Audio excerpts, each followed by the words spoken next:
color, drama, and excitement. The American Sports Cavalcade. Say hello to a top fuel dragster. At rest, its sleek lines and arrow shape only hint at the awesome potential of these incredible drag racing machines. But fire one up, and the thunder of 3,000 horses of nitro-burning, supercharged power leaves no doubt why the drag racing fans call these landlocked missiles the kings of the sport. Throughout the history of drag racing, the dragster has always been the performance leader, the quickest and fastest vehicle to cover the quarter mile. But the top fuel dragster's appeal to fans is more than performance, evolving from bodiless roadsters called rail jobs through the front engine diggers to today's rockets. The dragster has represented the ultimate expression of drag racing's philosophy, run what you brung. Hi, I'm Brock Yates. I'll tell you what, based on the past performances here at Gainesville, I can practically guarantee you more record-shattering runs, not only in top fuel, but in pro stock and the funny cars as well. And for more on all that, let's go to my pal, Steve Evans. Brock, the big story in pro stock is, unfortunately, one of disappointment. The #2 driver in the world last year and #1 so far this season, that is Warren Johnson, failed to qualify his Oldsmobile into the field. When I talked to him at the end of the racetrack, he was trying to be philosophical about it. This stuff will make you humble, won't it? Boy, one day chicken, the next day feathers. You won the Winter Nationals and you're not even in the field. It's been a strange week, and we've been at 2 consecutive years here where we just couldn't get down this particular racetrack. We don't know why. We've tried every conceivable combination. We've rented the track, and it's just this particular car just refuses to go down this racetrack. I don't really know why. I'm sure you'll be back. No doubt about it. But in funny car, the quick get quicker. World champion Kenny Bernstein, who already owned the national laps time record at 5:48, has lowered it to a 5.47. He still needs that required 1% backup run. The most frightening moment so far here at the Gatornationals occurred in funny car qualifying yesterday. It involved Billy Meyer. On his burnout, a fiery, violent blower explosion. Fortunately, Billy was unhurt, and later the two of us surveyed the damage. One of the worst blower explosions that I have personally ever witnessed on the starting line. You can see the supercharger is in 2 distinct pieces, and the guts, the impellers, have spilled out here. But this heavy-duty steel protective cage around it kept just about everything on the motor, Billy. Yeah, it did. We did this 2 weeks ago when we were doing some testing at the Motorplex, and it did a very similar deal, except it did put a concussion and tear the tin out and put it in my lap. Well, this windshield is shattered. The dash is thrown out of this car. This crew will have it back in the morning, right? Oh, there won't be any problem at all. But the big problem is you've got to look inside and find out why it happened. No doubt about it. It's obvious that there's only about one thing that could be wrong at that point, and that is ignition in the wrong place at the wrong time. Well, let's hope you find it. I hope so, too.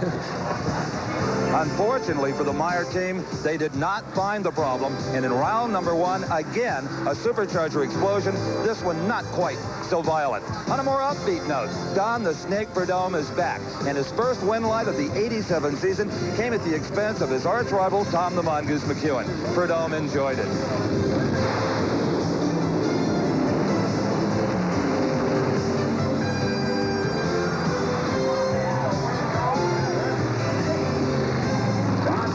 Don Prudhomme's first win light on his comeback career. Congratulations. It's got to feel good. Thank you. It's good to be back, really. You know, paired me up against the Mongoose first round. It's kind of strange. Like old times. Yeah, it sure was. We just got to get some more runs on the car. Has coming back been more difficult maybe than you anticipated, Don?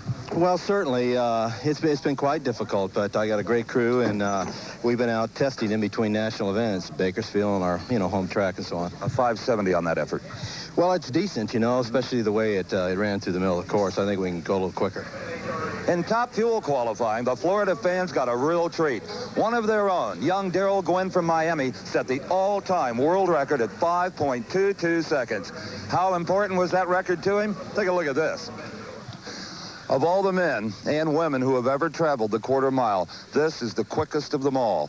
5:22, Darrell Gwynn. I can't believe it. I'll tell you what, when I left the start line, I just knew it was flying. I'll tell you, in front of my hometown people, this is the greatest. I don't know how it could get any better than this. I don't think it does. You put this car on a diet. Obviously, it worked out. You've got 250 pounds off it since the last outing.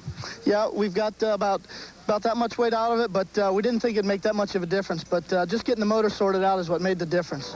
One big story developed very quickly in Top Fuel. Earlier today, round one action, Big Daddy Don Garlits versus Shirley Muldowney. Shirley Muldowney streaked to victory as Garlits smoked the tires.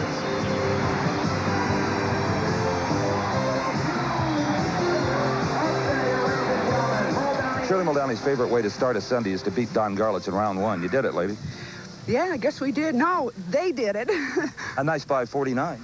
That's not too bad. Now we'll get a chance to tune it up for a change. You know, you had so much horsepower in qualifying, you were actually smoking the tires in the middle of the course. Have you solved that problem? Yeah. We did something, and I'm not going to tell you what it was, Steve. Speed secrets abound. Yeah, for sure. That one was for Keith. All right, our sponsor, Keith Harvey. Then I talked with a less than pleased Don Garlits. But Don, after smoking the tires on those final two qualifying runs, did you go to the starting line just kind of hoping it would stick?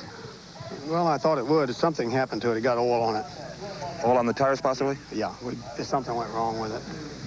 So Don Garlits out in round number one. That'll make the Florida fans unhappy. And another big story, Brock, concerns the crowd itself. As you know, not a single ticket was sold on race day because they were all gone by Saturday afternoon. And if I was these folks, I think I'd try to find a seat because round two action is coming up. Better believe it. An official crowd today of 43,000 fans. Could hardly ask for a nicer day for the competition. Not too hot, not too humid. A total crowd for 3 days, Brock, of 102,000. Drag racing alive and well here at the NHRA Motorcraft Gatornationals. This is the first race in round two of Top Fuel. You're looking at Joe Amato's canopy cockpit, and they're doing his burnout from Southern California is Larry Sutton. Amato with a brand new car, and it is as nice as he's ever had, Brock. Well, Steve, you remember Amato right here on this strip was the first man to break 260 miles an hour with that very high wing that has now become absolutely standard equipment on every Top Fuel dragster in the country. Joe Amato, definitely the innovator. He's from Old Forge, Pennsylvania, was the 1984 NHRA World Champion. His competition is Larry Sutton from Southern California. Sutton is a fine driver, but has raced very occasionally the past few years. Just recently, this new team from the West Coast, Whitmore and Reed, came along. One of the partners hopes to drive the car eventually, but they needed a shoe for the Gatornationals, and Sutton was more than happy to oblige.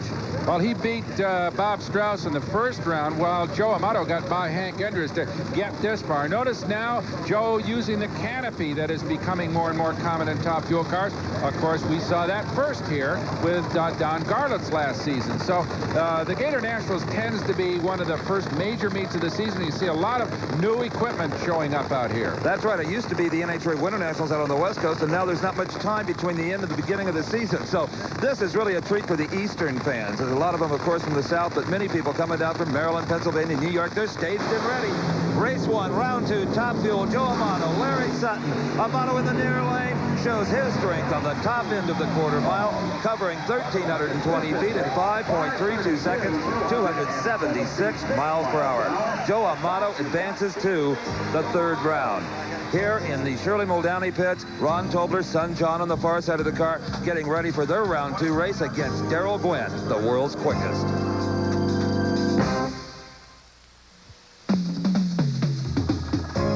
Well, the place is packed here at Gainesville, and all the fans just watched Joe Amato go 276 miles an hour. Steve is with him. They say speed doesn't matter in this sport, Joe, but it tells you one thing, that you've got a lot of horsepower. You just ran faster than anyone has all weekend, 276. Steve, this motor's gone 270, over 270 the last 6 rounds. You know, Tim Richards has been doing an outstanding job. We've got a combination here that I think will run 280 sometime this year. Whether we'll be the first to do it, we'll see. And here's that word again, consistency, another 532. Well, that's what's going to win this race. I told Tim yesterday, give me 4 532s and I'll drive and win the race. Well, that's 2 of them. Joe Amato, a determined young man. That is Tim Richards, his crew chief, as we get ready for more round two action. A burnout by Dick LaHaye, and trouble with his opponent, Steve. It looks like Dan Pastorini has got problems. That car has not been started yet. He had behind the starting line problems at the first race out in California. The Winter Nationals was unable to compete, and it looks like lightning may indeed strike twice in the same place. Now, the starter is attached. They're priming the fuel injector. Pastorini is helpless trapped in that car. He may not even know for sure what's going on. All he can hope is that he hears the thunder. There it is. That car is running. Dick LaHaye will have an opponent. after all. But you know, LaHaye is building a lot of heat in his engine now, Brock. Well, these two cars, of course, Dan, the football star, former one at least, now one of the youngest, as it were, of Top Fuel drivers going against one of the real veterans. Both these cars now carrying major sponsorship that they did not have last year. So these teams well-financed. They worked on a shoestring for a long time. Dan Pastorini, what a great football star, and now on his way to being a great drag racer. Dick LaHaye, a real veteran, and now a major contender in all NHRA competition. Dick LaHaye from Michigan, his daughter Kim, you just saw leave the picture there on the left. They have got, as you said, a new sponsor. So they took a lot of that money, and they have built an engine that's far stronger than anything they've had before. The dual magnetos, the dual fuel pumps, the new Keith Black block that's much taller, allows you to run a longer stroke. It may take LaHaye a while to get used to all this power, Brock. I mean, he's going to get it, obviously, but it might throw his balance off just a bit. Now, Pastorini, who was held up back there for a long time, rushed to the starting line to not inconvenience and overheat Dick LaHaye's engine. Pastorini is off the mark first. That quarterback pool shows Pastorini, Dick LaHaye. It is Pastorini, and Rocky ran a slower elapsed time and won. A 5:45 for Dan, a 5:44 for Dick. Great drag race. Hate to see anybody lose a competition like this. This is about as good as it gets. Look at those guys. As you said, LaHaye leaves just a wink slower, but it looks as if he's got a little bit of an edge at half track. But Dan, the big power of Dan Pastorini pays off in a very close finish. 271 miles an hour, 270 for the winner, as Dan Pastorini moves on to the semifinals. Did you know for sure you had won that race? Yeah, I did. It was real close the whole way. I think I got a little hole shot on him, and it was just wheel to wheel the whole way. When I was telling Jimmy just now a minute ago, I hit the lockout clutch, and it seemed to pull on him a little bit. Then he started gaining on me, and then I shifted and hit the lean out button, and it started picking up on him right there at the end. But it was a good race. I don't like too many races like that. As long as I'm on this side of the fence, it's different. You've really been concentrating, even in qualifying, on getting good starts, and it's paying off for you. Well, you know, every little bit helps. In this game, it's a matter of milliseconds and inches. And the more that I can do in that driver's seat and to help these guys out, I mean, they're doing all the work. I'm having the fun. They're doing all the work, and they're doing a great job. We're having a lot of fun watching you into the semifinals. You got it. Thanks. Dan Pastorini referring to his new crew chief, Jim Bursett, who has done a fantastic job with that car. All right, this is the first half of a matchup that we talked about earlier. That is Darrell Gwynn, the young man who in qualifying set an all-time low ET record, 5:22. He will go against Shirley Muldowney. Now, she has an afternoon full of Floridians that she's had to face. Remember, a little bit earlier, she in round number 1 disposed of the man sometimes known as the Swamp Rat. You know those international signs you see all over the place that mean know something, the circle with the bar through it for people that maybe don't speak the language? Take a look at this. From the time Shirley Muldowney was able to defeat Don Garlits and get back to her pits, some ingenious fans had already posted this on her trailer. Not hard to figure out, right? Wouldn't be too popular with people around here. It means no swamp rats. But there's another sign here I hope never has the circle in the bar. There's that one right there. Well, we gotta love that. There is Shirley inside her new enclosed canopy. She's going to get ready to go. Yet another dry hop here, Steve. That's right, Buck, and this is a brand new race car. She's very proud of it. The first one she's had with the enclosed canopy, all kinds of neat little nuts and bolts on it. Darrell Gwynn backing up very slowly, looking at his engine temperature gauge. They like to go to the line about 160 to 180 degrees. Gwynn, who competed for so long in the alcohol dragster class, was runner-up to the World Championship won by Don Garlits last year. This car looks significantly different than it did at the Winter Nationals. They've removed the fairing and canopies and all kinds of things trying to lighten it up. And apparently it worked. Witness that 5:22 in qualifying. You just saw Ron Tobler there feeling the engine heat. Anodized, beautiful front wheels on Shirley's car. A very nicely turned out race car. Darrell Gwynn running the small front wheels that have become pretty much standard practice with some of the faster cars. He's running a big front spoiler on the front of that car too, Steve. He is, Brock, because the car wanted to wheel stand at half track. They are staged and ready. Darrell Gwynn is away first. Few men have ever gotten away from Shirley Muldowney up the starting line, but Gwynn just did. And Brock, that record of 5:22 is now official. There is the backup of 5:26 at 267 miles an hour to Shirley Muldowney's 5:58. Remember now, the NHRA requires that you run within 1% of the low time to make it an official record, and Darrell Gwynn just did that. You're seeing now the second half of the fastest low ET ever run in drag racing. Well, Darrell, that pass will earn you some bonus World Championship points. You backed up the record with a 5:26. Woo! I can't believe it. I'll tell you what, the heat of the day, 5:26, in front of my hometown fans.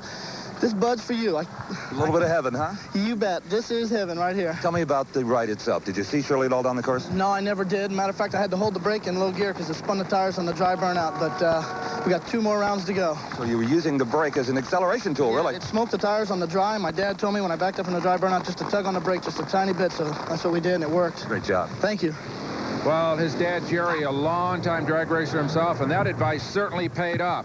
All right, let's go to the next pairing. That is Eddie Hill from Texas, and they seem to be having problems with his engine, Steve. It looks that way. A lot of people hovered around. You'll know everything's okay when you see that little squirt bottle. There it is, pumping some fuel into the injector to get the engine spinning over, and it lights cleanly. Eddie has been running better than he ever has, really, so he's got to feel awfully good about this Gator Nationals event. He also has added the canopy there, Brock, and the drivers tell me they can't believe the difference that makes, even though it's just thin plastic, in the noise level inside the car. They can really hear the engine better and tell how many cylinders are firing and maybe things they need to do. And also, it's a bit of a safety factor. You might get a piece come off another car, and it would glance off of that instead of getting in the cockpit.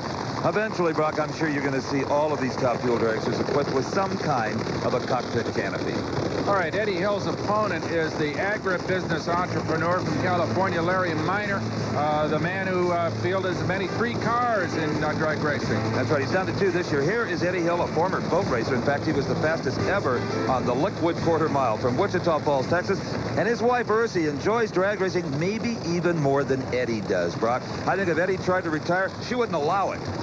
Remember, he beat Connie Coletta in the first round, so he is on a roll.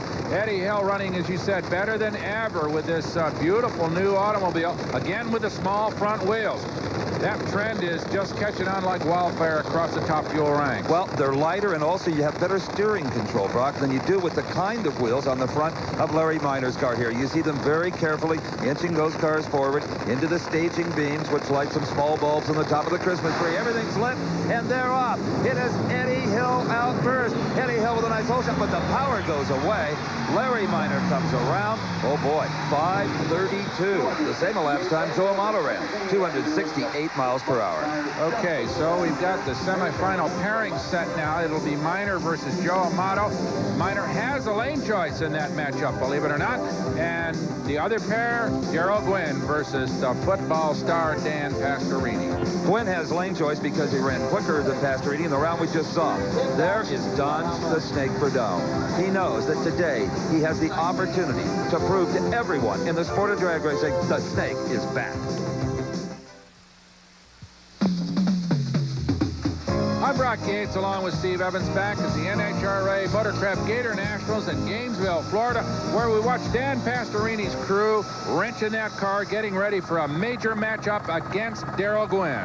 Brock, there's not a motel room available within 50 miles of Gainesville. A lot of this crowd has come from all over the country to enjoy this event. It now exceeds the University of Florida homecoming as far as a revenue source for this pretty little town.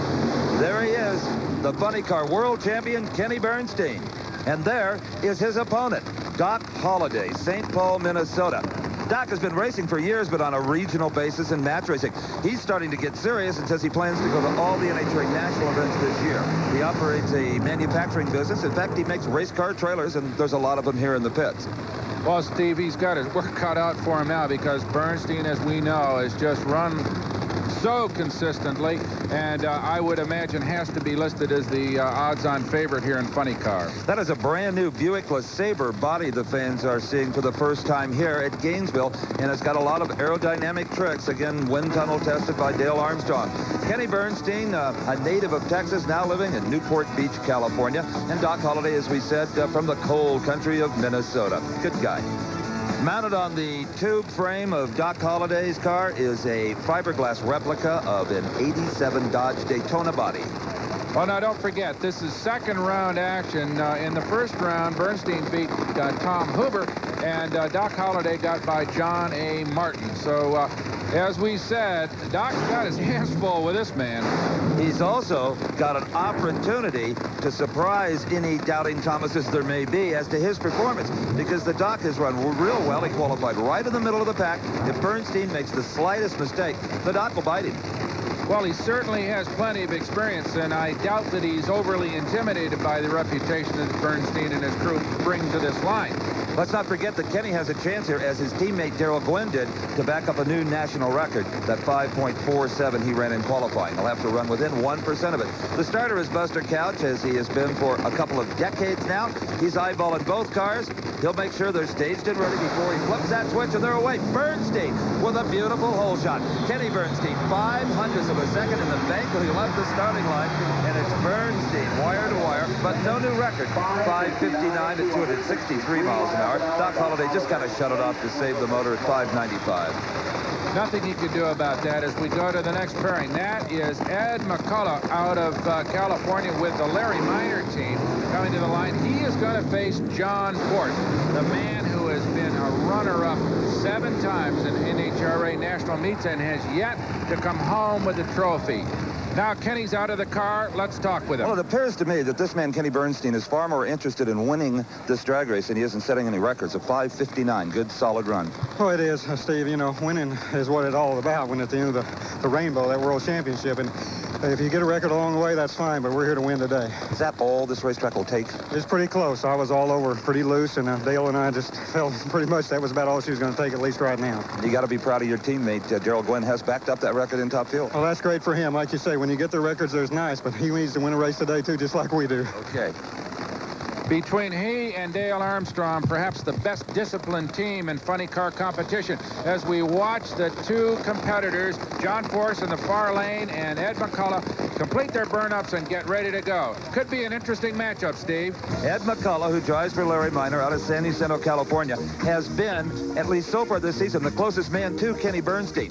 Californian John Force, like Billy Meyer, has been plagued with burnout blower explosions. 6 weeks ago at the Winter Nationals, watch the fuel injector, the butterflies right in the center of the hood there. As soon as they come open, kaboom, it happened 3 times in a row. Earlier, I visited John's pits to see what solutions maybe they were finding. This is the supercharger and fuel injector off of John Force's car. Now, Force at the Winter Nationals had 3 successive blower explosions on the burnout. That's expensive, that's dangerous, and it happened again here in qualifying. Crew Chief Austin Coyle, trying to prevent that from happening, now is only using 1 magneto on the burnout for some rather complex reasons, but it does work apparently so far. If it should explode, as it did yesterday, they now have a special one-of-a-kind blower manifold built by Sid Waterman. You see that metal plate in there? It's made out of magnesium, and it is built to pop out and let all that pressure out instead of blowing the blower off of the manifold. And they tried it yesterday, unfortunately, but the blower did indeed stay down. So John says this is one of the best safety things to come along for him in a long time. So the way this will work is the crew will lift the body up and rehook the second magneto. There you see it being done. John has completed his burnout, as Steve said, with a single magneto. Now he'll run with the 2 magnetos to supply that monster charge of voltage that's necessary to ignite these monster engines. I'll tell you, 3 blower explosions like that, that's about $30,000 worth of damage to an automobile. Nothing gets John Force down. If that didn't do it, nothing ever will. Well, Force, one of the great competitors, such a tough, such a determined competitor, and everybody in drag racing hopes that he'll grab that brass ring one day and bring home a major NHRA championship. He certainly deserves it. You see the roof hatch being fastened down on Ed McCullough's car. They open them now because the cars are completely sealed up, and that's the only way they get any fresh air or let some of that burnout smoke out through the roof. Now, both of these cars are Oldsmobile body. You can tell by the number 4 in John Force's case. That's where he finished in the points last year. He was number 4 in the world. Kenny Bernstein, of course, wears the number 1. There you see John Force nosing his Oldsmobile into the staging beams. Ed McCullough will follow shortly in the foreground. Here he comes. thereby activating this very complex and very accurate timing system here used in major NHRA events. Okay, they are pre-staged. Only the top lights are on. Now McCullough's exactly positioned. Forrest taking his time as well. He should. They're ready, and they're off. John Forrest appeared to move first. John Forrest off the line, but here comes McCullough. It is McCullough by a clean parlay with the quickest elapsed time of the day. A 5:58 at 265 miles per hour. Some real strength from Ed McCullough. Absolutely. Even though John Forrest had the better reaction time, as you said, and appeared to have it in hand for the first 100 feet or so, but then by half track, it was the big horsepower and the excellent traction of Ed, the Ace McCullough's Oldsmobile, that pulled it out at 265 miles an hour. Well, Ed, were it not for a last-second charge by this car, we might not be talking. It was close, but you ran a 5:58. Well, the thing's capable of running real good. The way the clutch and everything's working, it's hard to leave good, but it's real soft down low. The racetrack's not great, you know, at the start line, so we can't really hop it up. But here we are. Let's go. How important is lane choice going to be? It looks like you'll have it. Right now, we didn't have lane choice on this last run, Steve, but, you know, obviously you'd like to have lane choice, and hopefully we'll maintain it. You think the lanes are equal, though? I think this round they were. Thanks, Ed. Well, with that kind of an ET, Ed McCullough can afford to be a little bit casual about the lane choice. That was one stout run. Drag racing is hard work. Here is Darrell Gwynn's motor completely apart as they prepare for the semifinals in Top Fuel. We'll be back with more funny car action.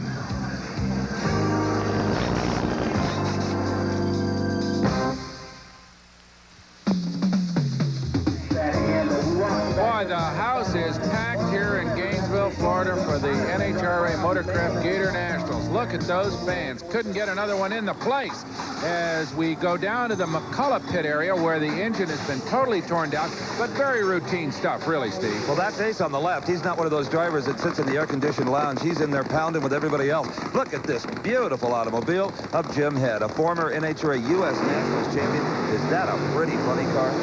Beautiful. And out of Columbus, Ohio, where Jim Head is an engineer, he is going to go against the famed Hawaiian with Johnny West on board. A very potent combination. And a very talented car owner and crew chief in Roland Leon. Probably no single car owner has sent his funny car down the quarter mile more times than Roland Leon. In fact, I'm sure of that.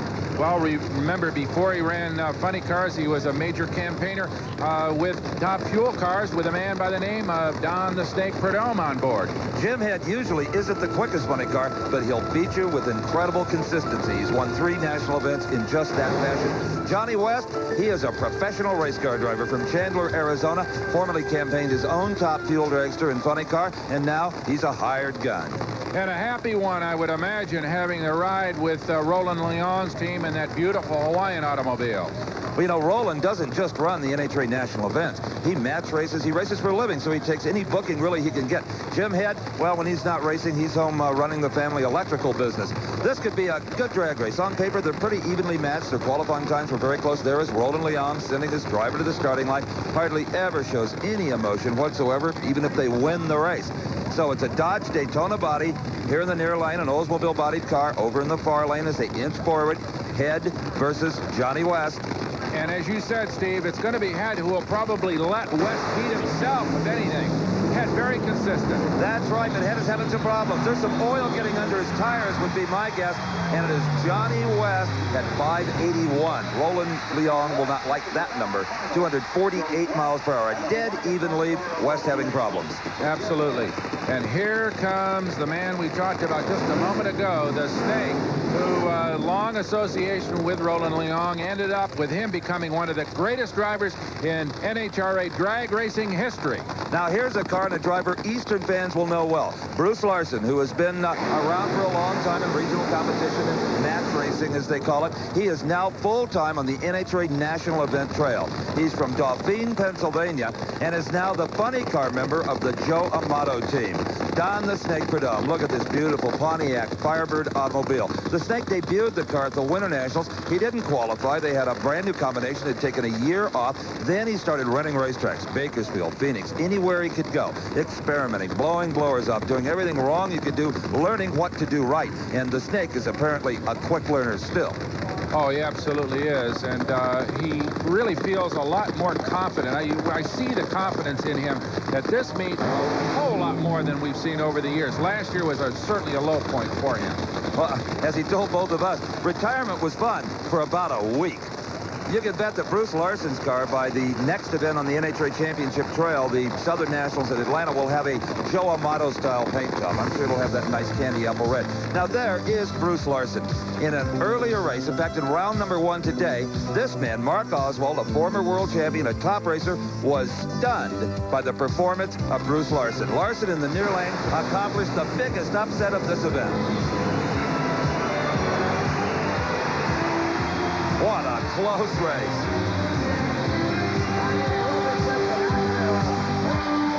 Well, this man has been racing funny cars for 21 years, but it's the first time we have ever talked down here. Congratulations. You upset Candies and Hughes, Bruce Larson. Thanks very much. I'd like to know what I ran. A 568. That's not bad.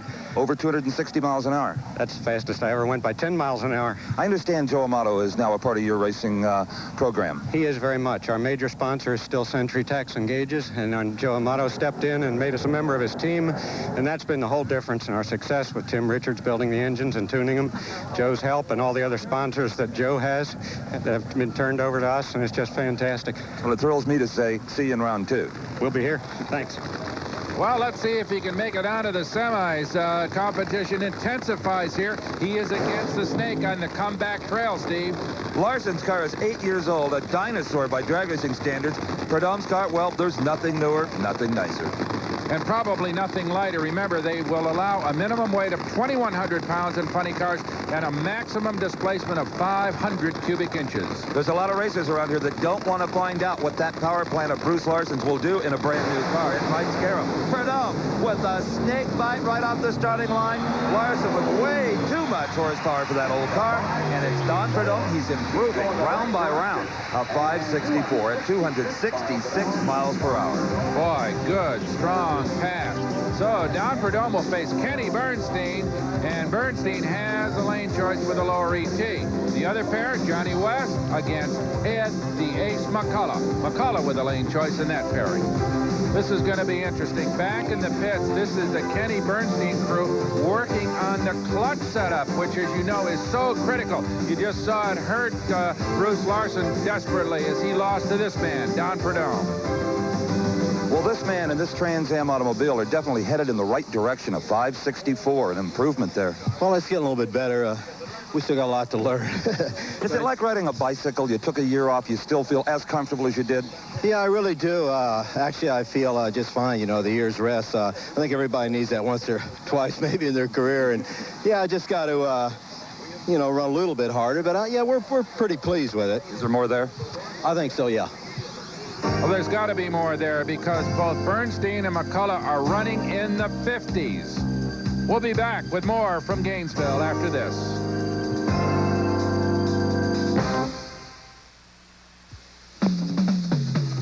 I'm Brock Yates, and as you can see, the pit area here at the NHRA Motorcraft Gatornationals in Gainesville, Florida, is jammed with exotic machinery. Right, Steve Evans? As we told you before, there's a lot to see in the pits at an NHRA drag race besides race cars. If you're a performance bike fan, you are going to love this. This is the world's fastest pro stock motorcycle, the Suzuki of Terry Vance. Now, it weighs in at just 600 pounds, but has 225 horsepower. Now, the rules require that it maintain the integrity of a street bike, kind of like the pro stock automobiles, the fender and the tank. Now, look how deeply this seat is recessed. That's the only way Terry can hang on to this machine. Otherwise, it'd just throw him right off the rear. And speaking of the rear, you can see a huge rear tire, about half the size of a pro stock car, and wheelie bars, just like the pro stock automobiles use. And there's another thing. This is really half a car. A pro stock car costs about $60,000. Terry says, you want this bike? Write him a check for $30,000 and it's yours. But you better know how to ride because it goes from 0 to 60 in less than 1 second. Well, we had a chance to see exactly how quick that bike of Terry Vance's was when he went up against George Bryce in the Pro Stock Bike Final. Now, these motorcycles have become so popular and so competitive that a new series has been created by Castro GTX for 7 events on the NHRA National Trail. And right now, Terry Vance is the man to beat. No question about that, Brock. He's at both ends of the national record. There's Bryce. You can see those long wheelie bars. Now, these bikes shift with an air shifting. You just push a button and they shift automatically. There's no footwork to be done. They left right together. Out of the corner of his eye, Terry Vance could see George Bryce, something he hadn't expected at the finish line. So close, it took the electronic computer to call the winner, Terry Vance, at 8:25, 161 miles per hour. Well, Terry, you leave here the Gatornationals champion in Pro Stock Bike and both ends of the national record. Pretty good weekend. Yeah, I'll go for that, Steve. I can't tell you. It was a really close race, and I shifted a little bit too soon into second. I thought George might get me there, and then got the Byron Hines horsepower on the top end, so I came out all right. It looked like the lead changed hands a couple of times. Yeah, it did. We left, I think, pretty much together, and then I think George got out ahead of me, and then I creeped back up on him, and he got a little in the middle, and then I picked him up on the top. So it's number 23 for us, Steve. Congratulations. Thank you very much. Well, let's take this opportunity to run down the sportsman winners. Terry Vance and Pro Stock Motorcycle, Walt Rhodes, and Top Alcohol Dragster. Top Alcohol Funny Car goes to Pat Austin. Competition winners, David Cook. Super Gas goes to Vonnie Mills. Super Stock winner, Mike Trimble Jr. The Stock winner, Alan Peters. Our congratulations to them all.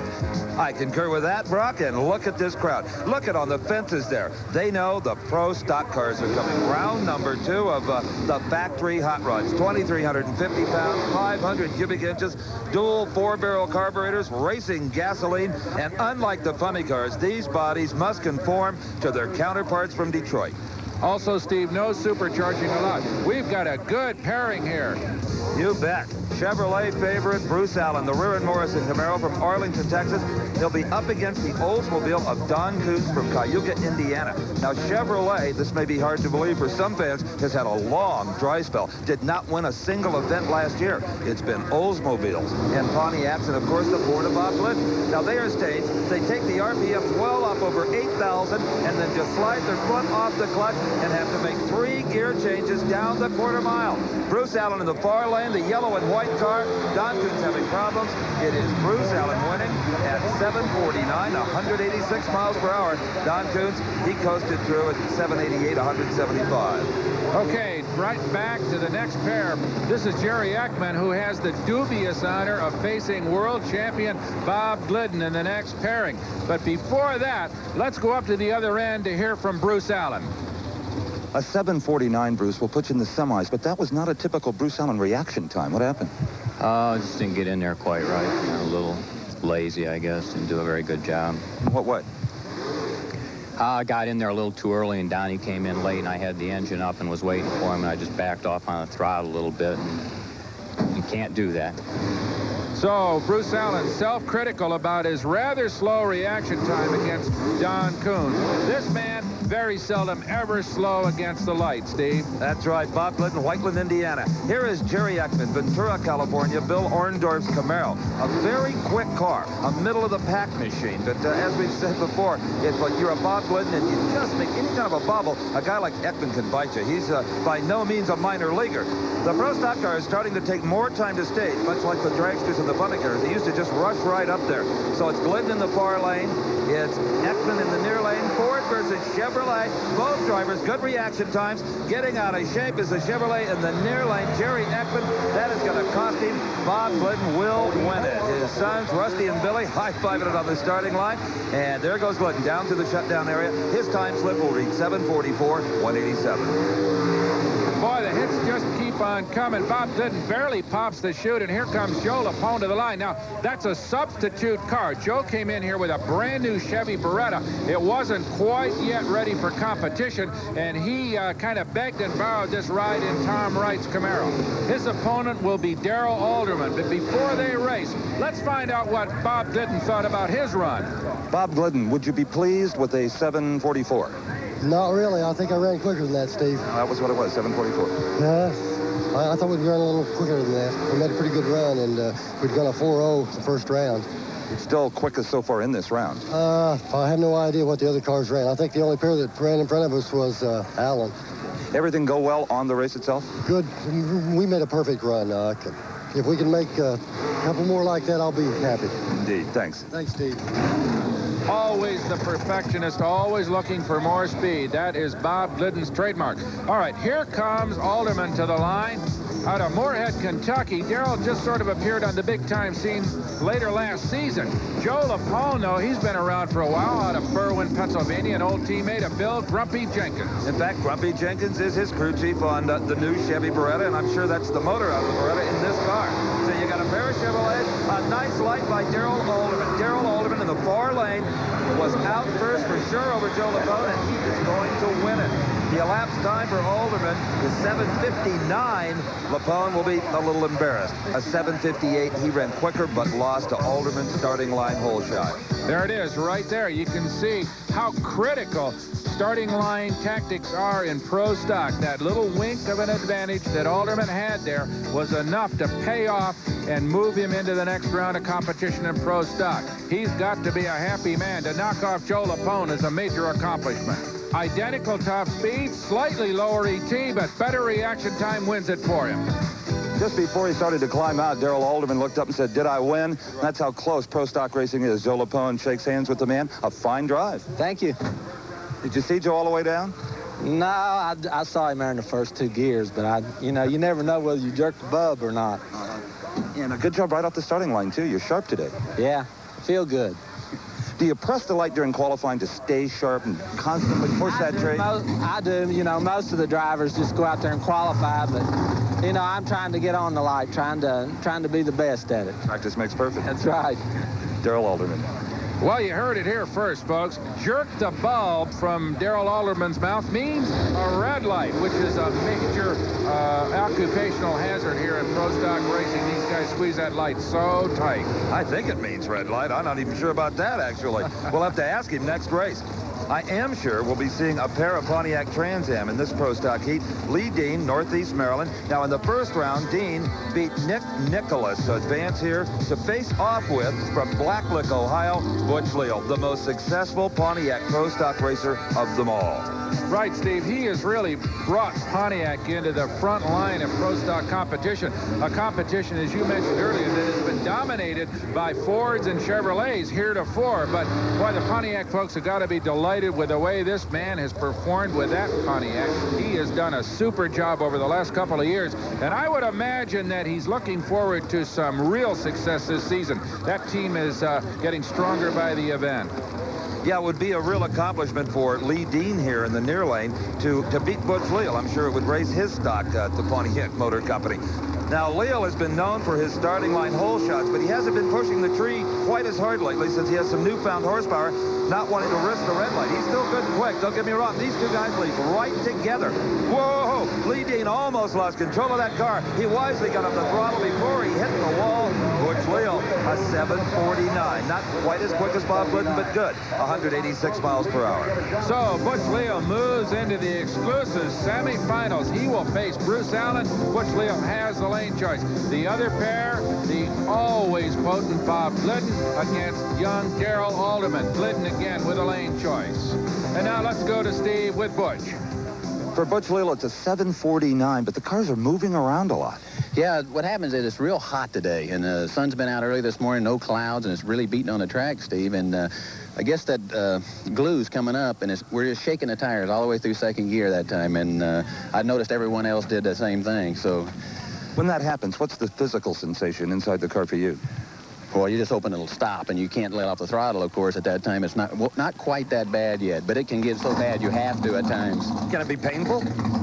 Oh, yeah, I've got out of the other car, and my back be black and blue from the top to the bottom. It shakes so hard. Let's hope you can get a handle on that. Yeah, we'll just go back and tighten up the shocks a little and hope we can make it through the race. Butch, always ready to race. Believe me, as the fans cheer us on here, we'll be back with Top Fuel and Funny Car from Gainesville. Stick with us.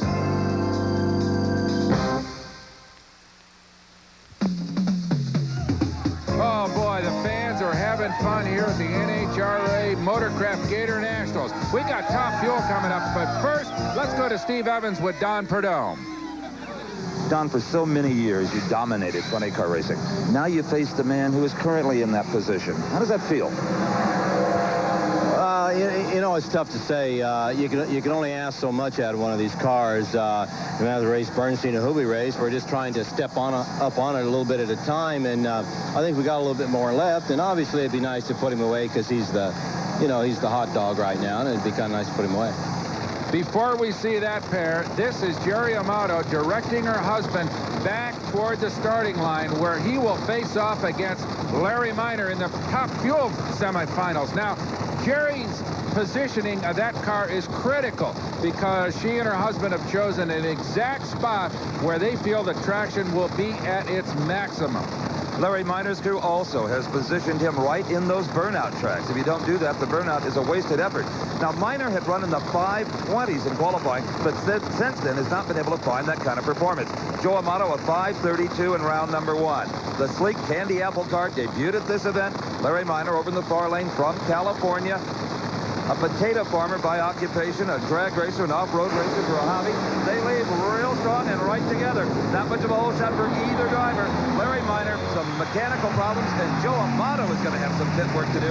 A lot of smoke out of that motor with a 539, 257 miles per hour. Larry Minor slowing to a 587. Let's take another look. A pretty even start. Joe a little bit ahead of Larry. You can see some tire smoke from Amato. That means he's perilously close to losing traction completely, but he hangs on to go on to victory. That's Ed the Ace McCullough back in the Larry Minor pit complex. He's getting ready for his semifinal run against Johnny West.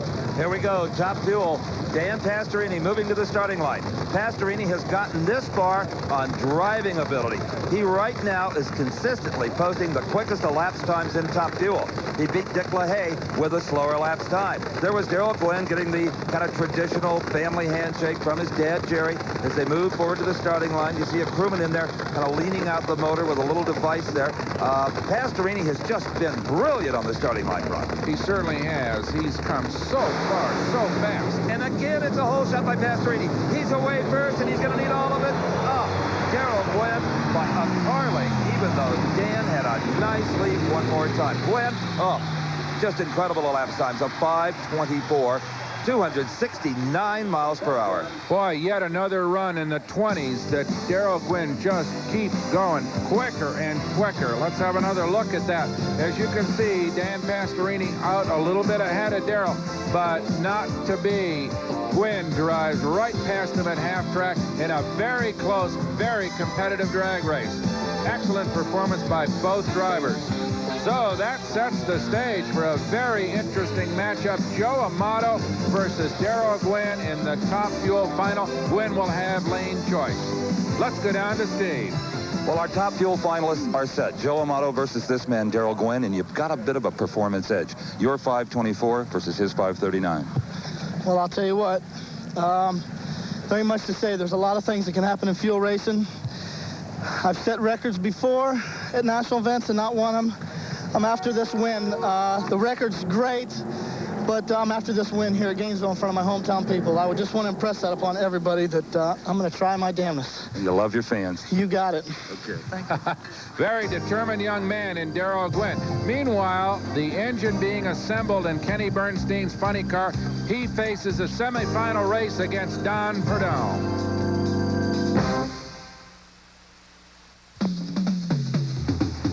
That's the Joe Amato pit crew working feverishly to replace the engine in his Top Fuel dragsters. Tim Richards and his crew working hard because they hurt that engine against Larry Minor, Steve.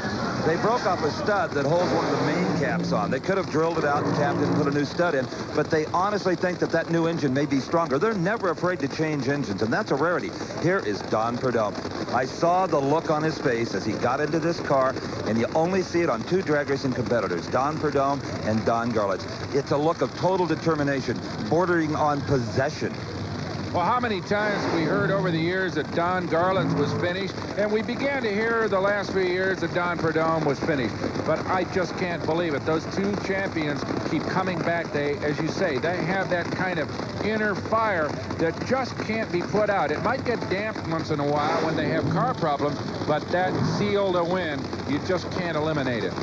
But anytime any funny car racer meets up with Kenny Bernstein, he knows that his chances of victory have been greatly diminished. Bernstein, the world champion, the last 2 years. The Snake, of course, years ago won it 4 times. It's Bernstein away first. Bernstein with a beautiful hole shot, but he smokes the tires. Bernstein grazes the wall.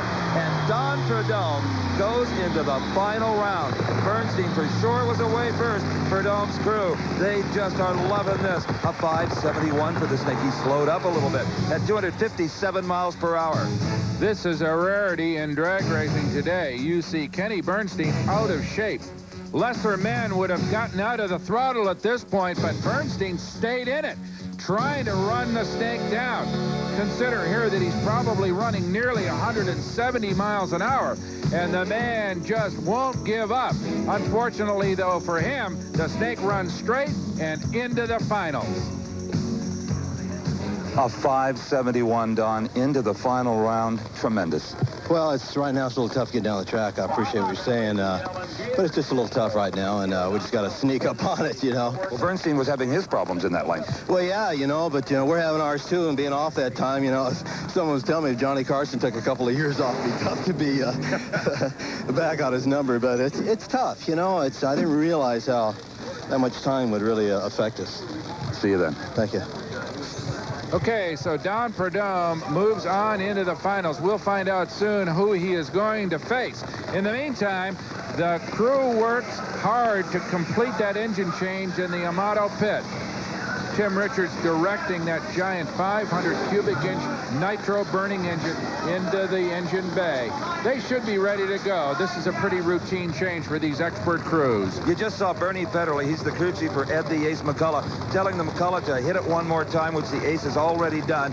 They do those dry hops to put a little heat in the clutch and to cause the clutch to slip a little more. If on the dry it smokes the tires, they'll do another one. You just saw McCullough do what they call a chirpy. Well, I'll tell you, drag racing is just full of the vernacular, is it not? It sure is. You got to bring a dictionary with you to the racetrack to figure out what they're talking about. As Johnny West gets ready to go, that is Roland Leon waving him up to the line. He says, "You're ready." It's up to you now, John. McCullough has had the quicker elapsed times round by round. West has been just about a tenth away from him, but who knows what Roland Leon has done to that motor in the pit area. They leave. It's a good lead for both of them. And in the same lane as Bernstein, McCullough smokes the tires. Actually did a wheel stand while he was smoking the tires. And Johnny West, well, that smoke is from inside the engine. Not a good sign, but West goes into the final rounds. I'll tell you what, it wasn't for lack of trying on Ed McCullough's part. He went up and smoked, but like Bernstein, tried to stay with the car. Pedaled it a little bit, but there's just too much smoke, and he has to back out of it, and Johnny West goes on into the finals. He will face Don Prudhomme, and Don Prudhomme will have lane choice. So the two favorites are gone, and Johnny West is in it. Well, suddenly, the favorites, the Bernsteins, the McCulloughs, apparently start to overpower the racetrack and open the door for a guy like Johnny West. It's nice for once. Well, let me tell you, all last year was tough for me to get into the final. A couple of times I red-lighted, had the 3-round blues. Finally, I've gotten past that 3rd round and seen the final. 576 will not give you lane choice. We don't need it. You don't need it here. Both lanes are about the same. We've lost lane choice every run so far, you know. We just don't need it. You look confident to me. Oh, we love it. We love it. Hey, Johnny. He's having fun. What a professional. He's been around a long time, and he sees his big break right here on the threshold of a championship. This man is as well. That's Darrell Gwynn's pit. They are getting ready for the Top Fuel final against Joe Amato. That's the campus of the University of Florida in downtown Gainesville, where the beloved Gators were the only game in town sports-wise until the Gatornationals came to town. Now they share top billing. That is the pit of Johnny West. They are changing his engine, getting ready for the funny car final. A man who won't make it is Kenny Bernstein. Steve is there. Well, the world's quickest funny car is a bit battered, as I'm sure are the emotions of one Kenny Bernstein. Was it the racetrack or the race car? Well, you know, in those situations, it's tough no matter what. We just overpowered the racetrack quite a bit. It shook the tires hard, which we haven't done in quite a while, and then it lost traction. It never really stabilized. It just kind of got the tire loose and kept going. Then it finally blazed them, what they call just smoked them. In fact, the whole cockpit was full. But I looked over, and I didn't see Prudhomme around me yet, and I couldn't quit, so I tried to stay after it. Then he came by, and I said, I'm in real trouble now because I saw the monster wall coming at me, and I said, boy, this is too much for the Budweiser Quaker State Buick. I better get out of it. Well, you still have a race car. Kenny Bernstein, let me ask you, what does the return of Don the Snake Prudhomme mean to this sport? Well, it's good for the sport. I said it all last year, and I mean it sincerely. We don't need to lose anyone in any motorsports, and certainly not in drag racing. And Don Prudhomme and Raymond Beadle and Dale Pulte, any of those guys, we need them back because they're good for the sport. But the Snake, 30 years of doing this, a tremendous tradition for him, and he's had a rough last 5 years, and I hope he does well today. Don't misunderstand me. I want to outrun him and beat him, but he deserves it. Well put. Thank you. A real sportsman, Kenny Bernstein, as we go to the semifinals in Pro Stock here at the NHRA Motorcraft Gatornationals. This will be an all General Motors affair. The Chevrolet there from Arlington, Texas, the Rear and Morrison machine driven by Bruce Allen, and over in the far lane, the Pontiac Trans Am of Butch Leal.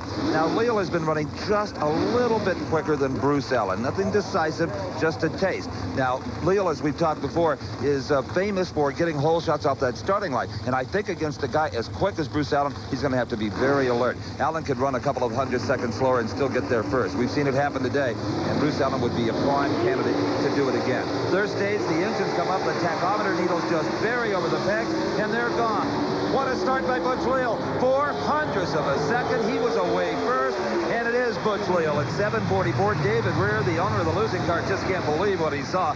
Bruce Allen, a 7:52. 186 for Leal, 185 for Bruce Allen. Well, there was a time when that Rear and Morrison car could just count on monster power to overcome those kind of problems. Not anymore. A lot of guys are caught up, including Leal. As our next pair, Bob Glidden and Darrell Alderman, get ready to go, let's talk to Butch. A brilliant start, Butch, and a terrific elapsed time of 7:44. Well, that's great. It felt real good that time. It left decent. And you left decent, I might add. Right. It didn't shake that time. It's getting cooler now, Steve. You notice how the clouds have come around. We didn't shake, so that's a big part of these cars. And I got Bruce as probably one of my nicest friends in all of drag racing, and we play golf together a lot. And last year here, we raced each other, and it was the same results, but you know, the Rear and Morrison crew ran awful good in today's time during the heat. Bob Glidden is up against a youngster, Darrell Alderman. What do you think? Well, let me tell you about Darrell. I've been watching him all day long, and he's been hitting those lights I should be hitting. And he had a 420 for light, the first one, a 450 then.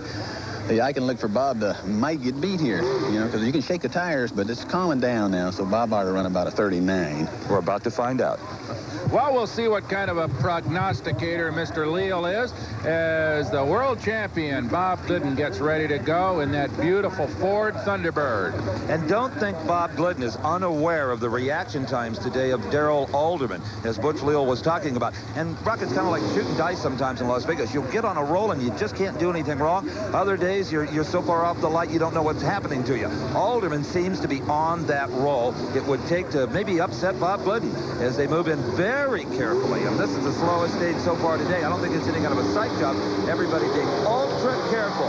And it is Alderman away first, but not by much. Bob Glidden has already closed the gap. Bob Glidden is driving away from Darrell Alderman. His elapsed time, well, you heard it first from Butch Leal, a 7:39. That's exactly what he ran. The crystal ball of Butch Leal is absolutely perfect. It was a good race. Alderman did well. He got away in very good shape. Got a little out of shape, but about right here, and that was the end of it. He just had to get out of it for a second. There you see the Camaro a little bit out of shape there. And at that point, Bob Glidden is gone. There, the two boys, a high five, the traditional signal of victory for the Glidden team.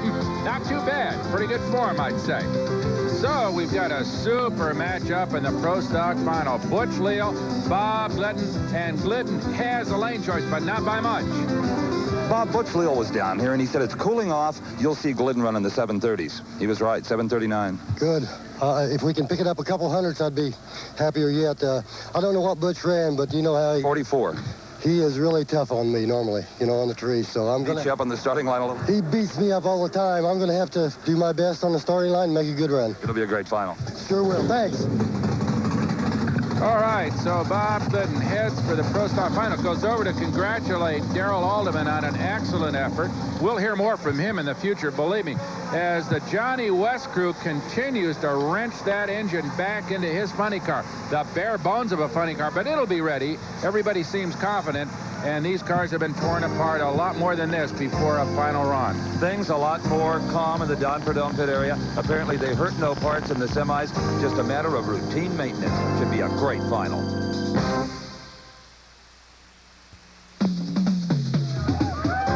The action here at the NHRA Motorcraft Gatornationals has just riveted this crowd to their seats. I don't think a single soul has left, and we have got the Pro Stock finale coming up. It will be this man, Butch Leal, up against Bob Glidden's Ford Thunderbird. Leal heating up those rear tires, and Leal doing almost a funny car style burnout. Usually they just move a few feet with a Pro Stock, and Glidden follows suit. Glidden and his family barely got this car into the staging lanes on time. Moments ago, this was the scene by their trailer, an engine change, and not for performance. The engine that was in the car during the semifinals had a cracked cylinder head. There was no time to fix it. They found it late in their maintenance, a new bullet inside the Ford Thunderbird, and a bit of a question mark, I'm sure, in Bob's mind. He had not run that engine this weekend here at Gainesville. Butch Leal in the near lane, Bob Glidden in the far lane. You heard Glidden say in his interview after the semis that Butch likes to beat up on him on the starting line. Well, we'll see what happens. These two guys among the very best. Butch Leal with a big reputation on the lights, but you don't win 6 world championships like Bob Glidden being exactly lazy on the starting line. No, you certainly don't. Leal is ready. Glidden is in. Glidden moves too soon. Bob Glidden has been disqualified. Maybe he did not have much confidence in that engine he put in. Only he knows. Butch Leal wins the Gatornationals Pro Stock title.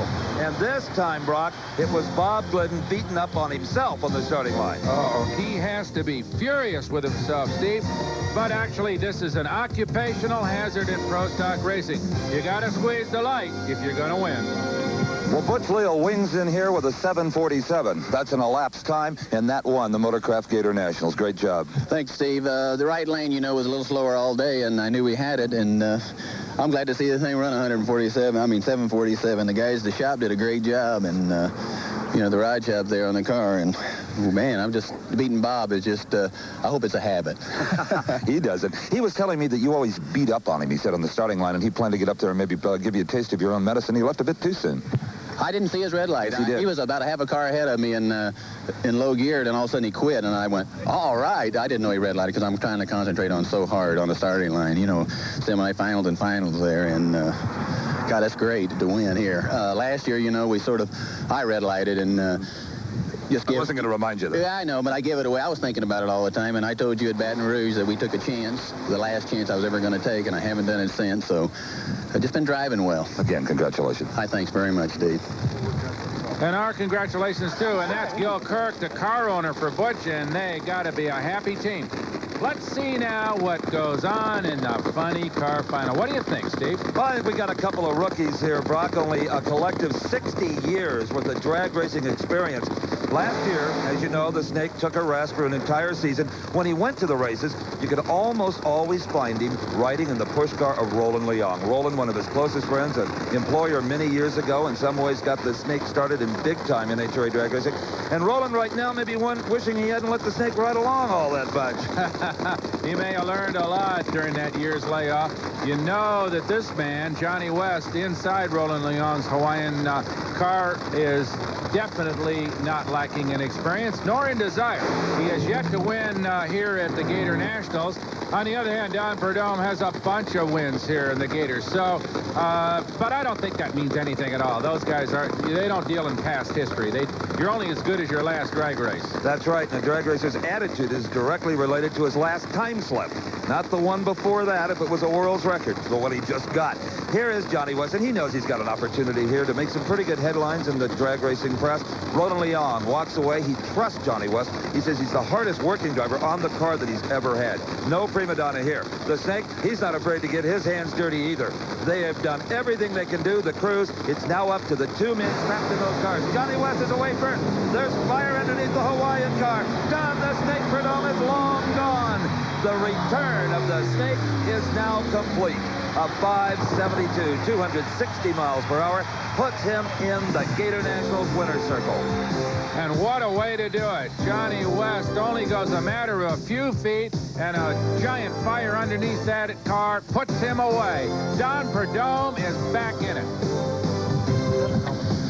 Don Perdome gets a well-deserved hug from his wife, Lynn. Gets a little more than a hug, actually. And Snake, a brand new race team winning the second time out. Did you ever even believe that was possible? Well, Really? Well, not exactly. I figured we're going to have to struggle a little bit more than we did to get in the winner's circle. We had a couple of good breaks, Steve. Bernstein's car is obviously still the killer car, and we're going to take this car home back to California and run and test and work on it because I'd like to win the championship again. That would be, what, the 5th time? Yeah, I think so. But, we were hooked up with Skoll, and that was probably one of the best things ever happened to me in Pontiac. By the way, in case you don't count, I do. This is the 5th time you've won the Gatornationals, but 4 and 5 had a pretty good separation. Yeah, well, it's been a long time since a national event, and I just couldn't be happier. I don't even know what to say. It's a dream come true. We love having you back. Thank you. Well, we've got 2 more cars left to come down this quarter mile at Gainesville. One of them belongs to the fastest young man in the history of the sport, Darrell Gwynn from Miami, Florida. He's in his car, he's buckled up, and he's ready to go. This event started with 700 cars. Now there are 2. The fastest accelerating machines in the world, Darrell Gwynn, the record holder for both ET and miles per hour, got the handshake from his dad and still a little more advice. Over in the other lane is the fastest car at this event, Joe Amato, 276 miles per hour. Amato has a new engine installed for this round. Only he and his crew chief, Tim Richards, know what that engine may be capable of. Darrell Gwynn, of course, has set the record at 5:22. Gwynn has set world records before at events and not been able to get through the final round. This is it, the end of 4 days of competition here in North Central Florida. It is Joe Amato off the line first. He just drilled Darrell Gwynn on the line. Gwynn trying to come from behind, but he cannot do it. New engine and all, it is Joe Amato at 5:29, 274 miles per hour. His quickest elapsed time of the event. Gwynn was 1/100th of a second behind, but the whole shot exaggerated that at the other end to a full car length. Well, we've seen some mighty interesting results here. Upsets in Pro Stock and Funny Car, and now Joe Amato comes back after kind of a dry spell last year to take over the young favorite in the lights and win here at the Gatornationals. That caps a day of upsets. Not only did this man slap a hole shot on Darrell Gwynn he will never forget, but you ran a career best of 5:29. Steve, once you're in the final, it's anybody's race. The TRW Keystone Automotive Dragster is really, it's hot. We're going to win. That's 6 finals in a row and 2 runners-up. Things always happen to me in 3s, and that's 2. We got 1 more to go. And I've said this before, but it's tough to make an engine change and run as well. I don't care what anybody says. My crew, Tim Richards, he builds engines like super stock engines. I was so confident putting the engine in. I just felt good about today. My group guys felt good. We didn't want to go out and try and run a 5:25 and beat us. I told him if he give me 5 low 30s today, I'd win, and he gave me a 29 for a bonus. And your driving was brilliant. Yeah, it just felt good. You ever come to a racetrack and you feel hot? Well, today I felt that way. It felt good because it was good. Joe Amato, Motorcraft Gatornationals Top Fuel Champion.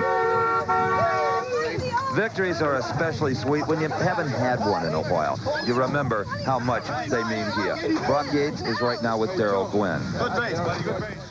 Well, Darrell, I guess this is a testimony to the unpredictability of this sport. Everybody, I guess, in the place figured that you had it. Such a beautiful afternoon, just terrific running, and just lost it by a wink.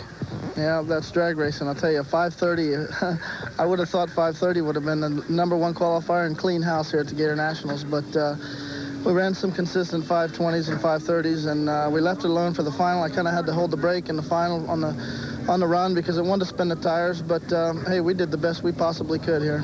Well, you did a super job, and Joe, of course, came up with another almost a full 10th to beat you, and it was really pretty surprising, I would imagine, for you that he showed you that much power. Well, I was pretty surprised at half track when I saw him right there, so nonetheless, I knew before any of y'all knew that it was going to be one heck of a drag race. Well, our congratulations, first of all, for a fantastic weekend, a record setting, and we're sorry you didn't cap it off with a victory. Well, thank you very much. Well, that young man has nothing to be ashamed